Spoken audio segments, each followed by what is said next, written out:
இந்த சிறந்த கணவன்னா யார் தெரியுமாங்க?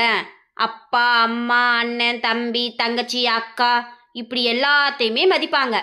ஏன் வரவங்க போறவங்கள கூட மதிப்பாங்க. ஆனா கட்டுன பொண்டாட்டிய மட்டும் 1% கூட மதிக்கவே மாட்டாங்க. அவங்க தாங்க சிறந்த கணவன். கட்டின பொண்டாட்டிய ஆம்பளைங்க மதிக்காததுக்கு ஒரு 3 காரணம் இருக்கு தெரியுமா? ஆ என்ன காரணம் அப்படி இருக்கு சொல்லுங்க பார்க்கலாம். சொல்றேன் கேளு. காரணம், கல்யாணத்துக்கு முன்னாடி எங்க அக்கா நம்ம வீட்டுக்கு எப்போ வேணாலும் வரும் போகும். ஆனால் கல்யாணத்துக்கு அப்புறம் வீட்டுக்கு வர்றதுக்கே பயப்படுது. 2வது காரணம், எங்கள் அப்பா அம்மா கல்யாணத்துக்கு முன்னாடி என் கூட இருந்தாங்க. கல்யாணத்துக்கு அப்புறம் என் கூட இல்லை. அவங்க தனி வீடு பார்த்து தனி கொடுத்தன இருக்காங்க. 3வது, கல்யாணத்துக்கு முன்னாடி என் ஃப்ரெண்ட்ஸுங்க நிறைய பேர் வருவாங்க போவாங்க. இப்போ என் ஃப்ரெண்ட்ஸுங்க நம்ம வீட்டு பக்கம் வர்றதே இல்லை. அப்புறம் எப்படி புருஷங்காரன் பொண்டாட்டியை மதிக்க முடியும்?